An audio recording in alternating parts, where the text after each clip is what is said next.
Good morning students. Amines के third video में आपका स्वागत है। थर्ड वीडियो में हमको बताएंगे कि परिवर्तन कैसे करते हैं। देखिए बच्चों, परिवर्तन और विभेद और एबीसीडी पहचानना ये बहुत ही जानना ज़रूरी है, क्योंकि इसके लिए मैं आपको कुछ रूल्स बताऊंगा। उस रूल्स को आप ध्यान से देखिएगा, समझ में आ जाएगा। सबसे पहले स्टूडेंट्स, जो पहला रूल है वो ये है, जो मैं बता रहा हूँ आप ध्यान से याद रखिएगा। जो एल्कोहल्स होते हैं, ये जैसे मान लीजिए आपका एल्कोहल है, यहाँ H भी लिख सकता था, अगर H लिखता तो यहाँ पर मेथनॉल बनता, CH3OH। R लिखा मतलब मेथनॉल से बड़ा, मतलब एथेनॉल, प्रोपेनॉल, कुछ भी। एल्कोहल का जब भी हम ऑक्सीडाइज करें तो यहाँ से वाटर निकालें, इस रूल से। देखिए कैसे निकाल रहे हैं, तो आपका क्या फॉर्म होगा, RCHO। जैसे आप इसको ऑक्सीडाइज करेंगे तो आपका क्या फॉर्म होगा, RCOOH। मतलब यहाँ पर आपका एल्कोहल था, यहाँ पर आपका बन गया एल्डिहाइड बना, और यहाँ पर आपका बना कार्बोक्सिलिक एसिड, कार्बोक्सिलिक एसिड। अब ध्यान दीजिएगा, एक और चीज़ है कि जैसे हम इसमें एमोनिया ऐड करेंगे, क्या ऐड करेंगे, एमोनिया, तो आपका क्या फॉर्म होगा, RCOONH4 फॉर्म होगा। एडिशन हो गया दोनों का, NaOH का। अब जैसे ही आप इसको हीट करोगे, 2H यहाँ से, एक O यहाँ से निकलेगा, तो RCONH2 बनेगा। ध्यान दीजिएगा, आपका क्या फॉर्म हो गया, आपका एमाइड फॉर्म हो गया। क्या फॉर्म हो गया, एमाइड फॉर्म हो गया। समझ में आ गया आपको यहाँ तक। तो ये एक चैन है जो आपको अच्छी तरह समझनी है। इस चैन को आप 2 बार बनाइएगा, समझ में आ जाएगा। उसके बाद जैसे ही इसके 2 मैं रास्ते ले लेता हूँ, मान लीजिए कि मैं इसको हीट करके यहाँ से क्या निकाल देता हूँ, वाटर। तो देखिएगा 2H यहाँ से, एक O यहाँ से, तो यहाँ पर क्या फॉर्म होगा, RC≡N, सनाइड बन जाएगा। क्या बन गया, सनाइड।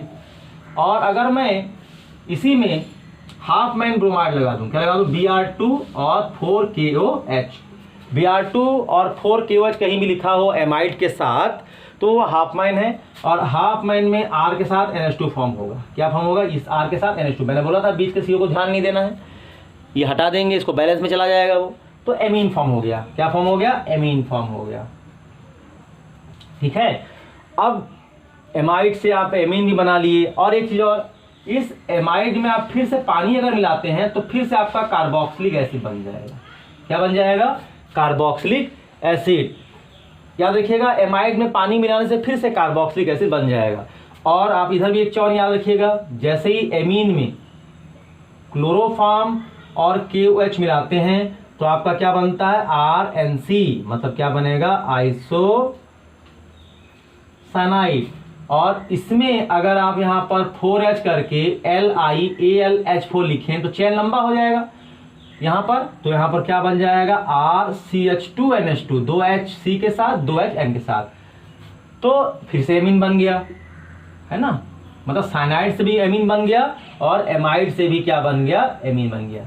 तो माय डियर स्टूडेंट्स, सबसे पहले तो आप इस चैन को अच्छी तरह याद रखेंगे। ये बहुत ही इंपॉर्टेंट चैन है, आपको काम आएगा किसमें, कन्वर्जन बनाने में। उसके बाद मैं आपको बताता हूँ, ये तो पहला रूल हुआ कन्वर्जन बनाने का। ये क्या है, पहला रूल है। अब मैं कन्वर्जन बनाने का आपको दूसरा रूल बताता हूँ कि दूसरा रूल क्या है। दूसरा रूल ये है, इसको हम बोलते हैं दूसरे रूल को हाइड्रोलिसिस रूल। हाइड्रोलाइसिस रूल बोलते हैं दूसरे रूल को। तो ये हाइड्रोलाइसिस रूल का मतलब क्या है, ये मान लो तुम्हारे पास है ना, हाइड्रोलाइसिस का मतलब होता है वाटर को ऐड करना। यदि मान लो हमारे पास यहाँ पर R है, यहाँ पर C≡N है, और R है और C≡N है, और यहाँ पर आपका एग्जाम में लिखा जाएगा पार्शियल हाइड्रोलिसिस, और यहाँ पर खाली लिखा जाएगा हाइड्रोलिसिस। तो याद रखिएगा कि जो पार्शियल हाइड्रोलिसिस होता है वो बेसिक मीडियम में होगा, और नॉर्मल जो हाइड्रोलिसिस होगा वो एसिडिक मीडियम में होगा। इसका मतलब अगर लिखा है H+ लिखा है तो उसमें 2 मोल वाटर ऐड करना है, और OH- लिखा है तो उसमें क्या करना है, 1 मोल वाटर को ऐड करना है। कैसे, तो C के साथ चला जाएगा O, और N के साथ चला जाएगा NH2, एमाइड बन गया। साइनाइड में 1 बार पानी मिलाने से एमाइड बनता है। अब प्रूव करना है कि 2 बार पानी मिलाने से क्या होगा, रफ करके बताता हूँ। ये साइनाइड है, आप इसमें 2 मोल वाटर ऐड करेंगे, तो जैसे 2 मोल वाटर ऐड करेंगे तो ये बॉन्ड टूटेगा ऐसे करके, तो आप इधर 2 ऑक्सीडेस दे दीजिए, तो क्या बन जाएगा RCOOH, मतलब यहाँ से 2 OH, तो यहाँ पर 3 H बचा है, तो नाइट्रोजन क्या बना लेगा, अमोनिया, मतलब क्या बन गया, कार्बोक्सिलिक। साइनाइड में 2 बार पानी मिलाने से कार्बोक्सिलिक एसिड फॉर्म होता है। क्या फॉर्म होता है, कार्बोक्सिलिक एसिड। समझ में आ गया बच्चों आपको। तो ये था हमारा हाइड्रोलिसिस करने का तरीका जो सेकेंड रूल में संबंधित था। तो ये सब आपको किस में काम आएंगे, कन्वर्जन्स में काम आएंगे, ठीक है। तो कन्वर्जन में अगर काम आएंगे तो ये जरूर याद रखिएगा। अब इसके बाद हम देखेंगे डिफरेंस, देखेंगे क्या देखेंगे, डिफरेंसेस, मतलब विभेद कैसे करते हैं। क्या करेंगे, विभेद। विभेद का मतलब होता है डिफरेंशिएट करना, मतलब 2 आपको नाम दिए जाएंगे और केमिकल अभिक्रियाओं के द्वारा, रासायनिक अभिक्रियाओं के द्वारा आपको उन दोनों में क्या करना है, डिफरेंस करना है। जैसे मान लीजिए देगा प्राथमिक एमीन और द्वितीयक एमीन, तो कुछ रिएक्शंस आप याद रखिए जो कि डिफरेंस में काम आएगा। एक नाम आया carbylamine test, carbylamine परीक्षण या टेस्ट, ये काम आएगा आपका डिफरेंस करने में। दूसरा आपका काम आएगा लीबर मान, ये सेकेंडरी में काम आएगा, लीबर मान अभिक्रिया। तीसरा याद रखिएगा डाई एजोटीकरण, है ना। चौथा याद रखिएगा हो गया, ये सब क्या बोलते हैं, हिंसबर्ग अभिकर्मक अभिक्रिया, हिंसबर्ग अभिकर्मक से क्रिया। पांचवा याद रखिएगा मैंने जो बताया था CH3COCl से क्रिया। छठवां भी मैंने बताया था, याद रखिएगा हिंसबर्ग से कराया था, इससे कराया था नाइट्रस अम्ल से क्रिया, है ना, हिंसबर्ग से किया, नाइट्रस अम्ल से क्रिया, कार्बिल एमीन से किया। तो ये सब चीज़ें जो हैं आपको विभेद करने में काम आएंगी। जैसे मान लीजिए मैं बोलूँ कि प्राथमिक एमीन और द्वितीयक एमीन में क्या अंतर है, क्या डिफरेंस है, तो प्राथमिक एमीन जो है कार्बिल एमीन का टेस्ट देगा, द्वितीयक एमीन जो है कार्बिल एमीन का टेस्ट नहीं देगा। अगर मैं बोलूं कि द्वितीयक एमीन और तृतीयक एमीन में क्या अंतर है, तो द्वितीयक एमीन जो है हमेशा एक टेस्ट देता है, याद रखिएगा। लीबरमान नाइट्रोसो का जो टेस्ट है वो केवल सेकेंडरी एमीन ही देते हैं, only secondary amines are useful for difference between secondary and primary. मतलब सेकेंडरी एमीन जो है वो लीबरमान नाइट्रोसो टेस्ट देगा, मतलब क्या बनाएगा, नाइट्रोसो एमीन बनाएगा, only secondary amine. Primary amine जो है लीबरमान का टेस्ट नहीं देता है। टर्सरी एमीन जो क्या देगा, टर्सरी एमीन की हम बात करें, एक्चुअली टर्सरी एमीन पूछेगा नहीं, आपसे पूछेगा एरोमेटिक एमीन और एलिफेटिक एमीन के बीच में क्या डिफरेंसेस हैं। तो ऑब्वियसली बात है, इससे पहले मैंने बताया कि ये जितने भी रिएक्शंस हैं बच्चों, ये जितने भी रिएक्शंस हैं, ये सभी रिएक्शंस जो हैं वो आपका प्राइमरी एलिफेटिक एमीन देगा, लेकिन एरोमेटिक एमीन खाली एक ही रिएक्शन देता है, मैं आपको बता चुका हूं, क्या, डाई एजोटीकरण, है ना, या कॉपलिंग रिएक्शन, युग्मन अभिक्रिया, जो केवल एरोमेटिक देता है ना। सैंडमेयर रिएक्शन भी मैंने बताया था, सैंडमेयर रिएक्शन जो है एलिफेटिक एमीन पर लागू नहीं होता है, क्योंकि ये तो 3 चीजें होती हैं, क्या क्या, N2Cl किसमें किसमें यूज हो रहा था, एक डाई एजोटेशन में बन रहा था, कॉपलिंग में यूज हो रहा था, और सैंडमेयर में भी यूज हो रहा था, है ना। तो ये विभेद आपसे पूछेगा, इन पॉइंट्स को आप याद रखिएगा, इसी पॉइंट्स के आधार पर आप इन दोनों में क्या कर सकते हैं, डिफरेंस कर सकते हैं। अब बच्चों बात आता है ABCD बनाने का, क्या बनाने का, ABCD बनाने का और रिएक्शन को बैलेंस करने का। तो ABCD में मान लीजिए मैं NCERT का कोई भी एक एग्जाम्पल बताता हूँ, है ना, एक कोई एग्जाम्पल पकड़ लेता हूँ और आपको उसमें क्लियर हो जाएगा। जैसे मान लीजिए मैंने NCERT का 13.9 लिया है और यहाँ का जो क्वेश्चन दिया हुआ है ना, उसमें दिया है CH3CH2I दिया है ना। और उसके बाद मान लीजिए मैंने यहाँ पर लेता हूँ सोडियम साइनाइड लेता हूँ और बोल रहा हूँ A बनेगा। फिर इसमें बोल रहा है कि यहाँ पर OH माइनस कर दिया है, यहाँ बोलेगा B बनेगा। उसके बाद लिखा है यहाँ पर NaOBr कर दिया है, यहाँ C बनेगा। तो इसको देख के ही आप समझ सकते हो कैसे। सबसे पहले याद रखिए पहला वाला में क्या बनेगा, CH3CH2, यहाँ पर आएगा C ट्रिपल बॉन्ड है आएगा और Na जो है बाहर निकल जाएगा यहाँ से, तो ये बन गया A। अब इसमें मैंने बताया था OH लिखा है, OH माइनस लिखा मतलब एक बार पानी मिलाने का, तो एक बार जब पानी मिलाओगे तो क्या बनेगा, CH3CH2 CH2 और NH2, ये बना। नहीं, CH3CH2, उसके बाद CONH2 एमाइड बन गया। क्या बन गया? एमाइड। अब बस इसमें हाफ मैन लगा, ये भी बन गया। हाफ मैन पता कैसे चला? यहाँ पर Na भी है, यहाँ Br भी है, NaOBr है, मतलब यहाँ पर लगा है हाफ मैन लगा है। तो आपका क्या बनेगा? CH3CH2NH2। मैंने बोला था कि CO को बोल बीच में भूल जाना है, ठीक है। तो आपका बन गया प्रोपीन एथनामीन बन गया। तो ऐसे ही पूरे के पूरे ABCD के रिएक्शंस हैं जो ऐसे बनाए जाते हैं। अब स्टूडेंट्स बात आता है कि कन्वर्जन क्या फंडा है, कि हम कन्वर्जन को कैसे बनाएं। देखिए स्टूडेंट्स, कन्वर्जन में मान लीजिए मैं आपको एक आध दो एग्जांपल से क्लियर करता हूं कि कन्वर्जन कैसे बनाया जाता है बिना देखे, नियमों को समझ के। तो कन्वर्जन बनाने के लिए आपको ये ध्यान देना पड़ेगा, जैसे मान लीजिए हमारे पास एक नाम है, उसका नाम है मेथिल एमीन, है ना, और हमको बनाना है इससे एथिल एमीन, है ना। तो आप इसमें क्या समझेंगे? तो सबसे पहले ये समझेंगे कि इसमें एक कार्बन है, इसमें कितने कार्बन है? इसमें 2 कार्बन है, मतलब नंबर ऑफ कार्बन एटम क्या है? ज़्यादा है। तो उसके लिए लास्ट में मुझे पता चला है कि चेन को लॉन्ग करना है, और चेन को लॉन्ग करने के लिए कौन सा रूल लगाते हैं? तो चेन को लॉन्ग करने के लिए हम मेंडियस रूल लगाते हैं, साइनाइड यू ला करके।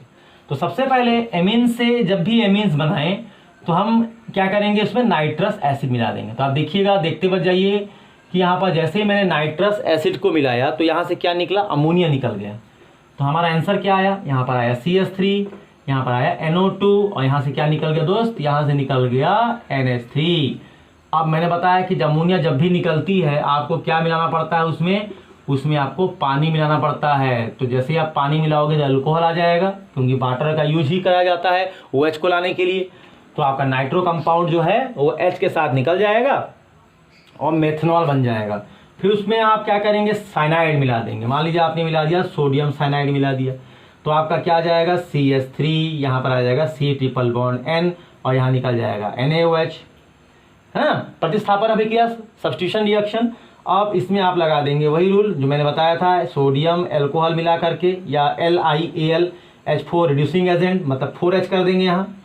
तो जब ऐसे 4H करेंगे तो CH3 तो है, C के साथ 2H जाएगा और N के साथ 2H जाएगा, तो आप देखेंगे कि कार्बन बढ़ गया। तो क्या बन गया? एथिल एमीन बन गया। क्या बन गया? Ethyl amine. तो ऐसे ही करके रिएक्शन बनाए जाते हैं। अब मैं आपको एक अलग रिएक्शन बताता हूँ, उल्टा करके बताना, है ना। उल्टा करके बताना मतलब क्या है? अभी मैंने क्या बताया था आपको? अभी मैंने आपको बताया था मेथिल एमीन से एथिल एमीन। अब मैं आपको बताऊंगा एथिल एमीन से मेथिल एमीन कैसे बनाया जाता है। जैसे मान लीजिए आपके पास यहाँ पर ये आपका एथिल एमीन है, और आपको बनाना क्या है? आपको इसमें से बनाना है CH3NH2। आपको चेन शॉर्ट करना है। आप देखेंगे यहाँ पर कार्बन कितना है? यहाँ कार्बन 2 है, और यहाँ पर कार्बन कितना है? यहाँ कार्बन 1 है। मतलब चेन को क्या करना है? आपको छोटा करना है। तो क्या करेंगे छोटा करने के लिए? छोटा करने के लिए मैंने बताया था कि जब भी हमको कार्बन का छोटा करना रहता है तो छोटा कार्बन करने के लिए हम हाफ माइन ब्रोमाइड का यूज करते हैं, और बड़े को चेन को लॉन्ग करना रहता है तो उसके लिए हम क्या करते हैं? मेंडियस रूल का यूज करते हैं। अब माय डियर स्टूडेंट्स, ये देखिए जैसे कि आपको मैंने बता रहा है, सबसे पहले अपन क्या करेंगे इसको लाने के लिए? सबसे पहले जो वाला रूल है HNO2 मिलाएंगे। जैसे इसमें HNO2 मिलाएंगे यहाँ से क्या निकलेगा? अमोनिया। तो यहाँ पर आंसर क्या आएगा? CH3CH2, और यहाँ पर आ जाएगा NO2। नाइट्रो एथेन बनेगा। नाइट्रो के साथ क्या 2 कार्बन है, तो क्या बन गया? Nitro ethane, nitro ethane. अब इसमें जैसे हम वाटर ऐड करेंगे तो यहाँ पर क्या हो जाएगा? CH3 है ना। उसके बाद आ जाएगा CH2, और यहाँ आ जाएगा OH, एथेनॉल बन जाएगा। क्या बन जाएगा? एथेनॉल बनेगा। तो ये जो एथेनॉल है एल्कोहल है, अभी भी छोटा नहीं हुआ है। तो मैंने आपको बताया था कि जो चेन रिएक्शन बताया इसमें पानी निकलेगा, पहले एल्कोहल से पानी निकलेगा तो एल्डिहाइड फॉर्म होगा। इससे पहले की वीडियो में बना था एल्डिहाइड बनेगा, फिर इसमें कार्बोक्सिलिक एसिड बनेगा, जैसे इससे पहले की वीडियो में चेन के माध्यम से बताया था। फिर इसमें आपने क्या ऐड किया था? अमोनिया ऐड किया था। तो क्या फॉर्म हुआ था? NH4 बना था। क्या बना था? एडिशन हुआ था। उसके बाद गर्म करके यहाँ से क्या निकाला था आपने? वाटर, 2H यहाँ से, एक यहाँ से। तो क्या फॉर्म हुआ था? CH3CONH2 बना था, एमाइड। और मैंने आपको बताया है कि इसमें जैसे ही आप एमाइड में Br2 और 4KOH ऐड करोगे या KOH ऐड करोगे तो बोला इसको भूल जाना और हमारा आंसर क्या आ जाएगा CH3NH2, मतलब क्या बनेगा मेथिल एमीन। क्या बनेगा मेथिल एमीन। ये भूलना नहीं है, आपको बस याद रखना है, क्योंकि जब इसको बैलेंस करते हैं ना तो ये कार्बोनेट के फॉर्म में CO निकल जाता है, ब्रोमीन जो है पोटेशियम ब्रोमाइड बन जाता है, हाइड्रोजन जो है ऑक्सीजन से रिएक्शन करके वाटर फॉर्म कर लेता है। तो ये कन्वर्जन के तरीके हैं। मैंने आपको डिस्टिंग्विश बता दिया कैसे आपका प्राथमिक द्वितीयक तृतीयक में डिफरेंस करना है, कैसे आपका परिवर्तन करना है, ये भी आपको समझ में आ गया होगा। अब इसके बाद क्या क्वेश्चंस आते हैं, उसके बाद आपके क्वेश्चंस आएंगे एनसीईआरटी से कुछ क्वेश्चन आएंगे, कारण दीजिए, गिव रीजंस आएंगे। क्या आएंगे?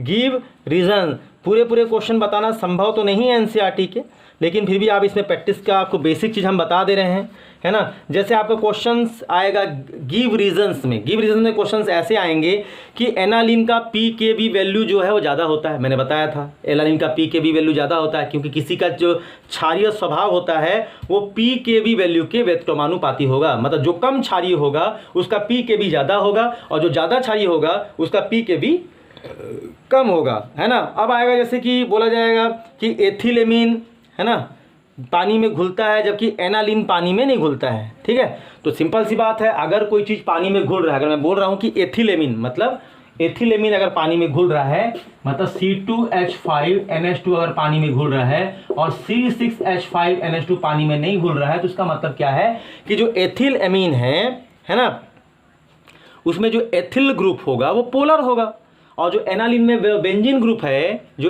फेनिल ग्रुप है, वो नॉन पोलर होगा, अध्रुवीय होगा। तो ध्रुवीय होने का जो होगा वो पानी के साथ हाइड्रोजन बॉन्ड बनाएगा। तो एथिल एमीन में एथिल ग्रुप जो है, एमीन ग्रुप जो है ना, वो हाइड्रोजन बॉन्ड और ध्रुवीय ग्रुप होते हैं, इसलिए वो जल के साथ हाइड्रोजन बॉन्ड बना लेते हैं। एनालिन में जो फेनिल ग्रुप है उसका आकार बड़ा होता है और आकार बना होने के कारण वो हाइड्रोजन बॉन्ड नहीं बना पाता है और नॉन पोलर होता है, इसलिए वो पानी में नहीं घुलता है। लेकिन इसका मतलब ये नहीं कि पानी में जो चीज़ नहीं घुलेगी वो किसी में नहीं घुलेगी। मतलब कोई भी केमिकल अगर पानी में नहीं घुल रहा है तो उसका मतलब ये है कि वो HCl में घुल सकता है, ऑर्गेनिक सब्सटेंसेस में घुल सकता है, कार्बन टेट्राक्लोराइड में घुल सकता है, लेकिन जो पोलर होंगे वो पोलर में घुलेंगे और जो नॉन पोलर होंगे वो नॉन पोलर में घुलेंगे। उसके बाद क्वेश्चन ऐसा आएगा कि मेथिल एमीन फेरिक क्लोराइड के साथ जल में अभिक्रिया करके फेरिक हाइड्रोक्साइड का अवक्षेप देता है, जरूर देगा। मेथिल एमीन हाइड्रोक्सिल के साथ फेरिक क्लोराइड के साथ अवक्षेप देगा। इसका कारण क्या है? इसका कारण यह है कि वो पोलर ग्रुप है। क्या ग्रुप है? पोलर ग्रुप है। मेथिल एमीन में मेथिल ग्रुप जो है वो पोलर है और वाटर के साथ हाइड्रोजन बॉन्ड बनाता है, तो वो फेरिक क्लोराइड के साथ जो है भूरा अवक्षेप दे सकता है। क्या दे सकता है? भूरा अवक्षेप दे सकता है। और क्वेश्चन ऐसे आएंगे कि एनालिन में जो होता है, मैंने आपको बताया था ज़्यादातर कौन सा बनता? मेटा। क्या बना था? मेटा और पैरा बनता है। क्यों बनता है ऐसा? क्योंकि जो नाइट्रो कंपाउंड होता है वो मेटा डायरेक्टिंग होता है। क्या होता है? नाइट्रो कंपाउंड मेटा डायरेक्टिंग होता है, मतलब आर्थो और पैरा तो मिलता है लेकिन मेटा अच्छा मिलता है ना। मेटा वाला जो है यथेष्ट मात्रा में मिलता है नाइट्रेशन करने के बाद। तो मैंने ये बताया कि जो नाइट्रो कंपाउंड होता है वो मेटा डायरेक्टिंग होता है, मतलब मेटा की तरफ निर्देशित होता है, इसलिए वो ज़्यादातर मेटा वाला कंपाउंड बनाता है। पैरा वाला बनता है, बताया था मैंने 51%, और आर्थो वाला सबसे कम मतलब 2% बनता है। ये भी आपका एनसीईआरटी में क्वेश्चन है, आ सकता है। उसके बाद अगर एनालिन जो है वो फिडल-क्राफ्ट अभिक्रिया नहीं देता है, बहुत अच्छा क्वेश्चन है। एनालिन फिडल-क्राफ्ट अभिक्रिया नहीं देता, ये बहुत बार आया है क्वेश्चन और बच्चे इसको अक्सर छोड़ देते हैं। एनालिन फिडल-क्राफ्ट अभिक्रिया नहीं देता है, मतलब फिडल-क्राफ्ट अभिक्रिया में क्या होता है कि AlCl3 का रोल है। देखिए क्या होता है, एनालिन में जो फिडल-क्राफ्ट अभिक्रिया होता है उसमें AlCl3 नाम का केमिकल काम आता है। मैं आपको दिखाता हूं कि एनालिन इसके साथ रिएक्शन क्यों नहीं करेगा। तो जो एनालिन है C6H5NH2 ये एनालिन है, इसका रिएक्शन मान लो कराता हूं AlCl3 से। किससे कराते हैं? AlCl3 से। तो यहाँ पर क्या हो जाएगा, यहाँ पर जो AlCl3 है एनालिन का जो है वो क्या बन जाएगा, यहाँ पर हो जाएगा C6H5 और यहाँ पर देखिए, है ना, यहाँ पर AlCl3 है, मतलब एल्यूमिनियम की पूरी वैलेंसी जो है वो सेटिस्फाइड है। लेकिन जैसे ही एल्यूमिनियम क्लोराइड के साथ करेंगे तो आप सभी को पता होना चाहिए कि जो एल्यूमिनियम क्लोराइड होता है वो एक लुईस अम्ल होता है। सही बात है, क्योंकि एल्यूमिनियम क्लोराइड में एल्यूमिनियम के पास कोई भी लोन पेयर ऑफ इलेक्ट्रॉन बचा नहीं होता है। मेरी बात समझ में आ रही है स्टूडेंट्स आप लोगों को? तो जो एल्यूमिनियम क्लोराइड है, एल्यूमिनियम क्लोराइड में एल्यूमिनियम के पास कोई लोन पेयर ऑफ इलेक्ट्रॉन नहीं होता है, इसीलिए वो क्या होता है, वो लुईस अम्ल होता है। जबकि एनालिन क्या है, लुईस क्षार है। ये क्या है बाबू, ये लुईस अम्ल है और ये क्या है, लुईस क्षार है। तो अम्ल और क्षार को मिलने से क्या बन सकता है, लवण बन सकता है। क्या बन सकता है, लवण बन सकता है। तो लवण कैसे बनेगा, लवण बनने के लिए क्या चाहिए, दोनों का मिक्सचर चाहिए। तो यहां पर ऐसे करके क्या कर देंगे, ऐसा कर सकते हैं और यहां पर लिख देंगे AlCl3 का माइनस कर देंगे। मतलब एक बार प्लस आ जाएगा, एक बार क्या आ जाएगा, माइनस आएगा। कब, जब सॉल्ट बनेगा तब। इसका मतलब ये हुआ, ठीक है। तो एनालिन और AlCl3 जब आपस में मिलते हैं तो क्या बन जाता है, लवण बन जाता है, सॉल्ट बन जाता है। क्या बन जाता है, तो सॉल्ट बनने के कारण जो होता है वो विसंक्रमणकारी हो जाता है, ठीक है, विसक्रियणकारी, डीएक्टिवेट हो जाता है। क्या हो जाता है, डीएक्टिवेट हो जाता है। और जब वो डीएक्टिवेट हो जाता है, एक्टिवेट नहीं होता है, वो डीएक्टिवेट हो जाता है। तो जब वो डीएक्टिवेट हो जाता है लवण बनाने के बाद, तो वो फ्रीडलकार्ट अभिक्रिया बेचारा दे नहीं पाता है। उसके बाद क्वेश्चन आएगा कि एमीन्स, मैंने आपको बताया था कि प्राथमिक एमीन के मतलब जो हम प्राइमरी एमीन बनाते हैं, हमने आपको बहुत सारे तरीके बताए थे एमीन बनाने के, बहुत सारी मेथड बताए थे। 6H रूल बताया था, 4H रूल बताया था, 2H रूल बताया था, और आपको हाफमैन रिएक्शन बताया था, गैब्रियल बताया था, मेंडियस बताया था। लेकिन प्रश्न ऐसा आएगा आपके बोर्ड एग्जाम में कि जब भी हम एमीन्स का प्रिपरेशन करते हैं तो एमीन्स के प्रिपरेशन में बोलते हैं ना कि भाई रास्ते तो बहुत है, लेकिन उन रास्तों में आपको चुनना है कि सही रास्ता कौन है, आपको सही डायरेक्शन देने वाला कौन है, वो आपको देखना है। तो आपके पास एमीन बनाने के तरीके तो बहुत सारे हैं, बोलते हैं राजा तो बहुत होते हैं लेकिन सम्राट एक होता है ना। आपने सुना होगा हिस्ट्री में कि राजा तो बहुत आते थे, हर प्रांत में छोटे छोटे राजा हुआ करते थे, लेकिन सम्राट एक होता है। उसी टाइप से एमीन तो बहुत सारी रिएक्शन से बनाए जाते हैं, लेकिन गैब्रियल थैलामाइड को हम सबसे बेस्ट मानते हैं। क्या मानते हैं, गैब्रियल थैलामाइड को मानते हैं। तो गैब्रियल थैलामाइड में हम देखेंगे कि हमारे पास हमने सबसे पहले क्या लेते थे, याद कीजिएगा कि हम सबसे पहले गैब्रियल थैलामाइड जब लेते थे तो उसमें हमने रिएक्शन कराते थे पोटेशियम आयोडाइड, याद आया, पोटेशियम आयोडाइड करते थे। उसके बाद RX भी करते थे, उसके बाद पानी मिलाते थे। तो आप जब RX करते थे, ठीक है, तो मैंने आपको इससे पहले भी बताया था अमोनिया अपघटन, एमिनोलाइसिस, जिसमें आप प्राइमरी एमीन बना, फिर सेकेंडरी एमीन बना, फिर टर्सरी एमीन बना। मतलब ये है कि जब हम एक आप थोड़ा सा इससे पहले की मेरी वीडियो देखिएगा, मैंने एक टॉपिक बताया था एमियोनोलिसिस।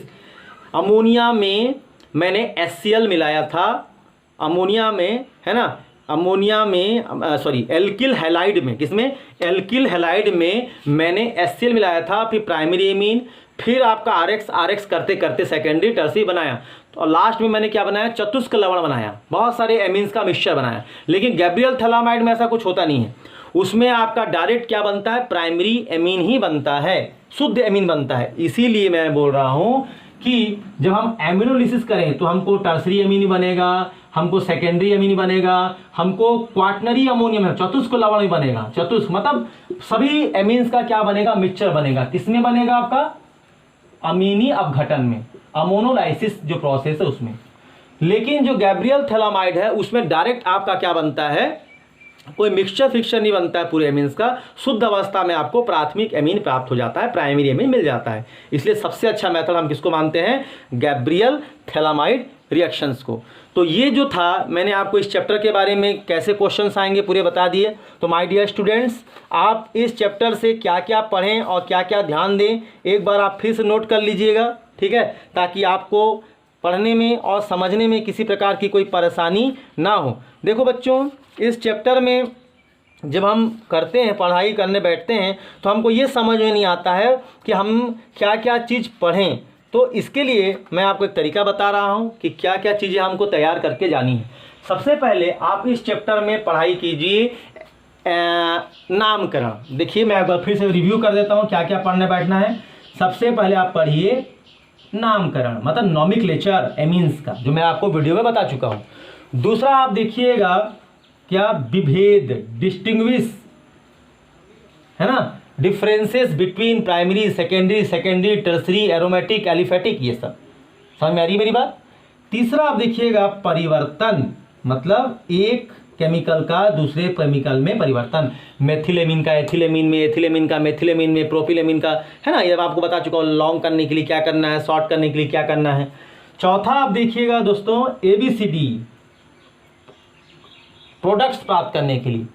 पांचवा आप देखिएगा कारण बताइए, क्या बताइए, जिससे मैंने बहुत सारे क्वेश्चन के भी कारण बताए थे कि एनालिन जो है ऐसा क्यों होता है, वैसा क्यों होता है, इसका पीके भी ज़्यादा क्यों होता है, ये फिडरक्राट अभिक्रिया क्यों नहीं देता है, ऐसा कारण लिखिए। गिव रीजंस, क्या जाएंगे, गिव रीजंस, है ना। तो ये जो पूरा का पूरा जो पार्ट है, ठीक है।